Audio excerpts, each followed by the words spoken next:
कहते हैं कभी कभी आपको अपने दुश्मन से ज़्यादा अपने उस नज़दीकी मित्र से सतर्क रहने की आवश्यकता है जिसकी चरित्र, जिसकी हरकतें, जिसका नेचर आप जानते हैं कि वो पहले भी आपको अगर धोखा दे चुका है, क्योंकि इसमें गलती उसकी नहीं आपकी है कि आपने उस पर विश्वास ही क्यों किया, या आप उसके साथ खड़े रहे और आप इस गलत फहमी में रहे कि वो आपका दोस्त है, वो मित्र है।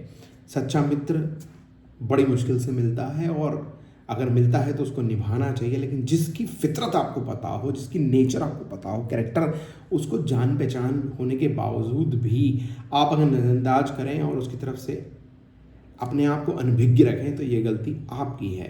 The culprit is you only. हालांकि इंटरनेशनल रिलेशंस में ये कहा जाता है कि कोई किसी का परमानेंट मित्र या परमानेंट शत्रु नहीं होता। वहाँ पर सिर्फ सबसे परमानेंट एक चीज़ होती है, आपके देश के इंटरेस्ट, आपके अपने इंटरेस्ट।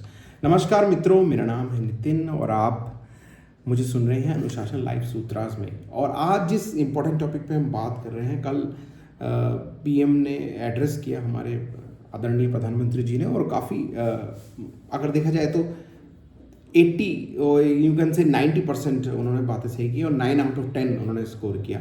एक दो बातें जो उन्होंने जानबूझ के साइलेंट रहे या जिस बारे में उन्होंने नहीं कहा, ये कैटेगोरिकली और मतलब पर्पसफुल हो सकता है कि किसी व्यक्ति का आप जिक्र ही ना करो, उसके बारे में बात ही मत करो। मगर अगर आप उसको इम्पोर्टेंस ही नहीं देना चाहते तो जानबूझ के उस पर साइलेंस हो जाइए। जो हालांकि उनके विरोधी उन्हें इस बात में छेड़ने की कोशिश करेंगे, उस बारे में क्यों नहीं बोला, उस बारे में क्यों नहीं बोला। लेकिन कभी कभी आपको किसी व्यक्ति के बारे में जब कोई कैटेगोरिकली या जानबूझकर साइलेंस हो जाता है तो उसके पीछे भी एक सटल मैसेज होता है, उसके पीछे भी एक छुपा हुआ मैसेज होता है जो आप उसको दे रहे होते हैं कि आप उसकी परवाह नहीं कर रहे, या आप you are not bothered what you are saying.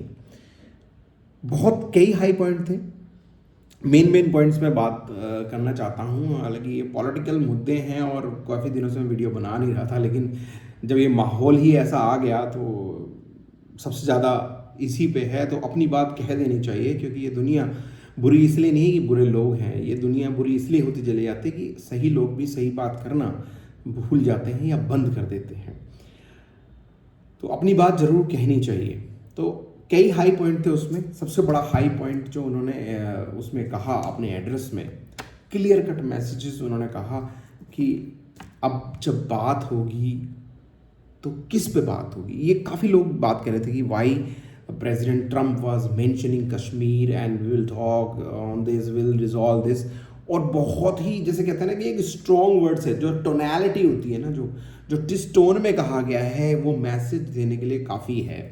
और लीडर ऑफ द नेशन ने ये कहा है कि जब उनसे बात होगी तो टेररिज्म पे बात होगी, स्टेट स्पॉन्सरशिप में होगी, और पीओके के ऊपर सिर्फ बात होगी।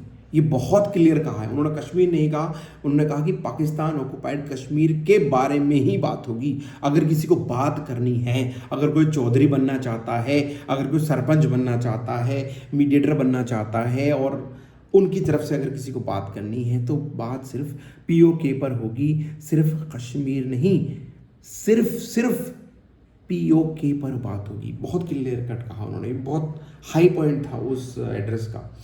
एक और दूसरा पॉइंट उन्होंने कहा कि अब वो टेररिज्म और स्टेट जो टेररिज्म को स्पॉन्सर कर रहा है उन दोनों में डिफ्रेंशिएट नहीं करेगा। जो पिछली वीडियो में भी हम बात करने की कोशिश कर रहे थे कि दे ऑल आर वन, सारे लोग ना वो एक ही हैं। पाकिस्तान की जो 3 चीज़ें हैं, टेररिज्म, देन उनकी मिलिट्री ऑर्गेनाइजेशंस, देन उनकी जो लीडरशिप है, डेमोक्रेटिक लीडरशिप है, दे ऑल आर वन। बिल्कुल वो एक ही हैं, फेस अलग अलग हैं, बस फेस अलग अलग हैं। तो यहाँ प्रधानमंत्री जी ने इस बात पर कहा कि अब वो दोनों में फर्क नहीं करेंगे, there will be no differentiation, एक ही चीज में उनको देखा जाएगा। तीसरा पॉइंट उन्होंने बहुत कैटेगोरिकली कहा कि पूरे वर्ल्ड को भी उन्होंने बताया है पाकिस्तान के साथ साथ, और ये मैसेजिंग, ये सिग्नल क्लियर कट बता दिया गया है कि हम तुम्हारे सीने पर वार करेंगे अगर आपने कोई हिमाकत की तो। कुछ लोग कहेंगे नहीं, परमानेंट सोल थोड़ी हो गया, परमानेंट ये कैसे हो गया, परमानेंट खत्म। परमानेंट कभी कोई चीज़ होती ही नहीं है। आदर्श कभी स्थिति इस दुनिया में कभी कोई होती नहीं है। जैसा लोग एक्सपेक्ट करते हैं, या अरे बताओ क्या इससे परमानेंट टेररिज्म खत्म हो जाएगा, क्या परमानेंट आपके आसपास अपराध खत्म हो गए, क्या क्या अपराधियों को सजा देने से क्या सारे दुनिया के अपराध खत्म हो जाते हैं? नहीं होते। लेकिन एक मैसेजिंग होती है, एक डेटरेंस होता है, एक सिग्नल होता है, जो इस बार ऑपरेशन सिंदूर में बहुत बिल्कुल क्लियर मैसेज दिया गया है कि सिर्फ ये मत सोचना कि लड़ाई जो होगी ना इस सीमा पर होगी, इस बॉर्डर्स पे होगी, और जिसको आप मुद्दा बनाने की कोशिश करते रहते हो इंटरनेशनल लेवल पर लाने की, हम तुम्हें उस घर के उस कोने तक भी जाएंगे जहां पर आप छुप सकते हो, या आप सोच भी नहीं सकते, इमेजिन नहीं कर सकते कि वहां पर भी जाके हम आपको जवाब देंगे और आपको न जाने कितने फाड़ कर देंगे, कितने टुकड़ों में आप बढ़ जाएंगे। इस बात जैसे आपका एग्जिस्टेंस भी खत्म हो सकता है। ये बहुत क्लियर मैसेज उन्होंने देने की कोशिश की। और कई चीज़ें, जैसे अब पानी और खून एक साथ नहीं बह सकता, टेरर और टॉक एक साथ नहीं हो सकते, टेरर और ट्रेड एक साथ नहीं हो सकते, बहुत क्लियरली। एक तरफ जहां कोई जबरदस्ती सरपंच बनने की कोशिश में कि भाई ट्रेड के कारण हमने इसको बंद कर दिया, बहुत सारी मजबूरियां होती हैं हर इंसान के पास, हर देश के पास। और इंटरनेशनल रिलेशंस में इसीलिए कहा जाता है कि there are no permanent friends and there are no permanent enemies, there are only permanent interest. आप देखते ही होंगे, और पिछले 20 साल में लगातार ये जो हमारा पॉलिसी शिफ्ट हो रहा था, not just PM Modi sir, उससे पहले मनमोहन सिंह सर के टाइम पे भी हम धीरे धीरे एक तरह से कहें कि अमेरिका की तरफ झुकाव बढ़ रहा था, उनकी तरफ। शायद बड़े से बड़े एग्रीमेंट हमने उनसे कर लिए, ले मुआ, कॉमकासा, काटसा, और स्ट्रेटेजिक अलायंस एक तरह से बनाते जा रहे थे। हम क्वाड के उनके साथ सदस्य हैं, क्योंकि उनका इंटरेस्ट था कि चाइना को चेक करने के लिए, चाइना के अगेंस्ट उन्हें एक रिलायबल पार्टनर की आवश्यकता थी इधर साउथ एशिया में। तो उन्होंने देखा कि Pakistan is not that much capable जो कर पाए, और पाकिस्तान तो उल्टा एक तरह से ब्लैकमेल करता है अमेरिका और चाइना दोनों की गोदी में बैठ के, कभी लेफ्ट कभी राइट। भाई इनको इनसे कुछ नहीं मिलेगा तो इनसे मिल जाएगा, इनको नाराज करोगे तो इन्हें मिल जाएगा। तो उन्होंने दोनों फूफाओं से पैसे, क्योंकि उसे तो हर चीज़ में पैसा चाहिए, हर चीज़ में जैसे मिल जाए, पैसा मिल जाए, हथियार मिल जाए, उसको अपना सर्वाइवल, जैसे इसे कहते हैं कि बिन पेंदी का लोटे की तरह, कि कहीं से भी उसे काम बनना चाहिए। पर पिछले 20-25 सालों में अचानक शिफ्ट हो रहा था कि हम रशिया, यूएसआर और इन कंट्रीज़ के अलावा जहाँ से हम सबसे ज़्यादा डिफेंस इक्विपमेंट्स लेते हैं, या जिसने हमें बहुत सारी एडवर्सरीज में टफ कंडीशंस में हमारा साथ दिया है, हम धीरे धीरे शिफ्ट हो रहे थे due to trade, due to commercial pressures, या हम थोड़ा प्रोग्रेसिव सोच के साथ जीने वाले लोग हैं ना, तो धीरे धीरे उधर शिफ्ट हो रहे थे। तो ये एक बहुत बड़ा टर्निंग पॉइंट मैं कहूँगा कि उनका सबसे पहला मित्र पाकिस्तान ही है।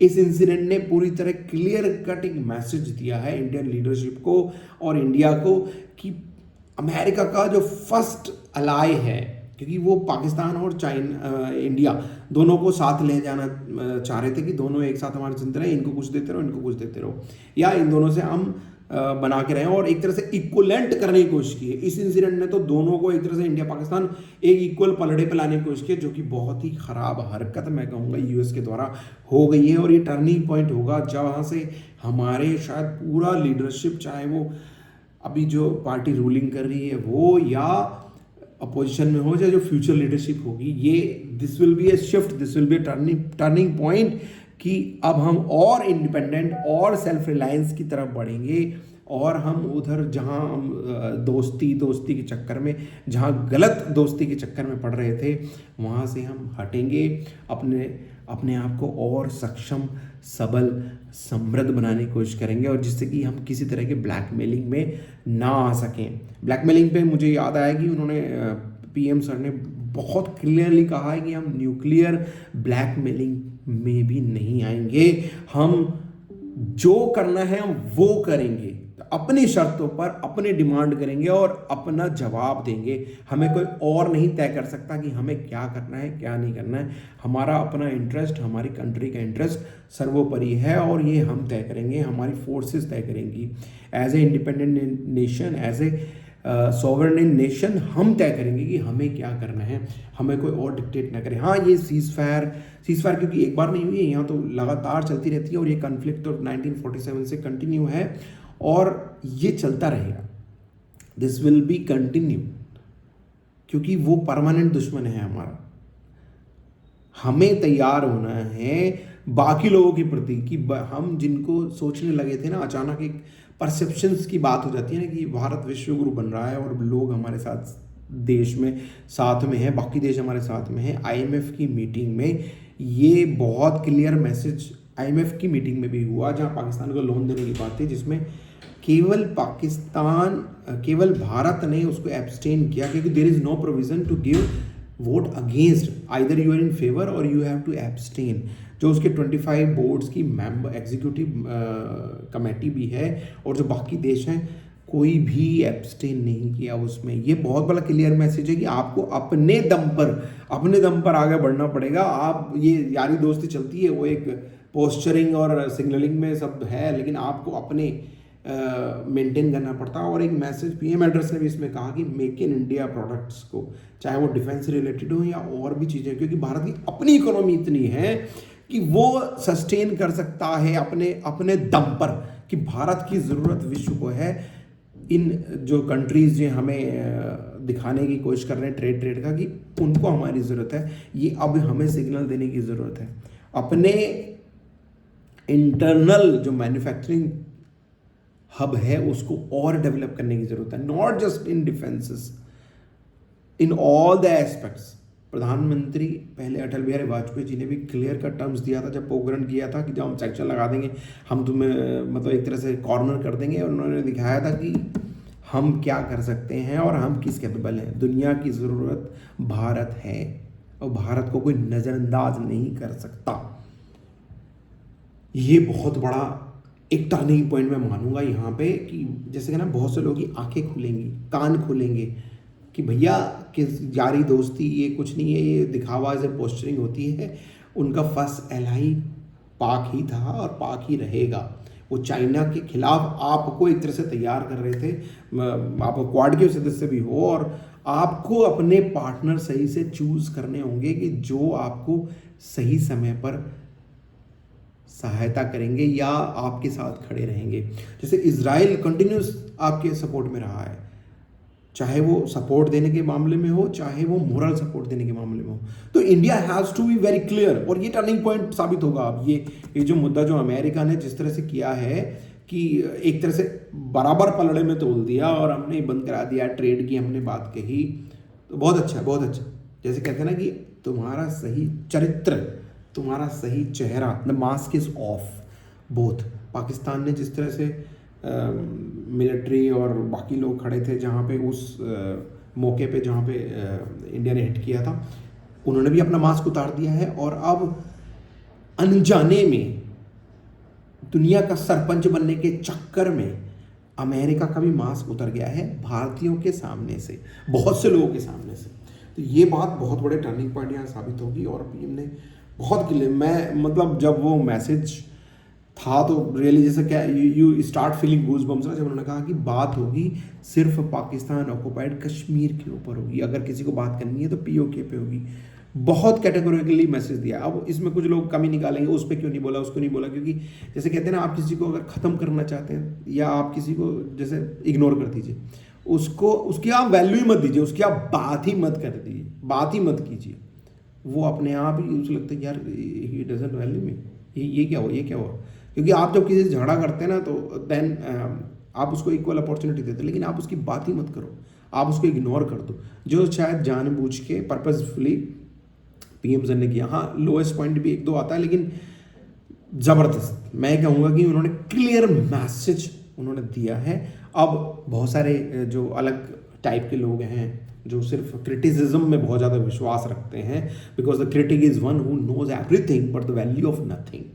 The critic is one who knows everything but the value of nothing. तो जो कभी कभी आलोचक इतने लेवल पे चले जाते हैं कि वो भूल जाते हैं कि वो आलोचना की हद में अपने आप को कोई कहीं नहीं पहुंच रहे हैं वो लोग। तो बहुत सारे रवीश कुमार जैसे लोग हैं जो बहुत अच्छे आलोचक हैं, लेकिन कभी कभी क्या आप किसी व्यक्ति से, किसी लीडरशिप से, किसी पर्टिकुलर ऑर्गेनाइजेशन से, किसी कंसेप्ट से, किसी विचारधारा से इतना ज़्यादा चिढ़ते हैं कि आप बस विरोध विरोध विरोध के चक्कर में आप एक्सट्रीम्स क्रॉस कर जाते हैं। ऐसे बहुत सारे और भी विश्लेषक हैं जो अब ये कहेंगे कि वो कहेंगे, और कभी कभी इसमें पॉलिटिकल पार्टीज भी प्ले करेंगी, जो अब कांग्रेस को बहुत संभल कर इस पे ये बोलना चाहिए कि यस वी आर वन। चाहे वो पार्टी की मीटिंग बुलाएं, बात करें, क्योंकि अब पीएम सर ने, मैं कहूँगा 80 आउट ऑफ 100, 80-90% उन्होंने बहुत अच्छा किया। 10% हर चीज़ में देर इज़ नो आदर्श स्थिति, बहुत बढ़िया उन्होंने मैसेजिंग बहुत क्लियर किया। और this will be turning point in India's foreign policy, internal make in India, self reliance, product oriented industries, this will be there. तो आशा करता हूँ ये बात शायद आपको समझ में होगी। और मैं इस वीडियो के माध्यम से बहुत सारे लोग जो मैन्युफैक्चरिंग इंडस्ट्रीज़ में या जो क्रिएटिव टेक्नोलॉजीज़ में या जो इस क्षेत्र में काम करना चाहते हैं उनसे भी प्रार्थना करूँगा और अर्ज ये रिक्वेस्ट करूँगा कि वो अपने लेवल पे जो कर सकते हैं वो करें। Everyone can contribute in nation building. Just जैसे कहते हैं ना, 100 कदम अगर चलना होता तो एक एक कदम अगर 100 लोग चलते हैं तो 100 कदम हो जाते हैं।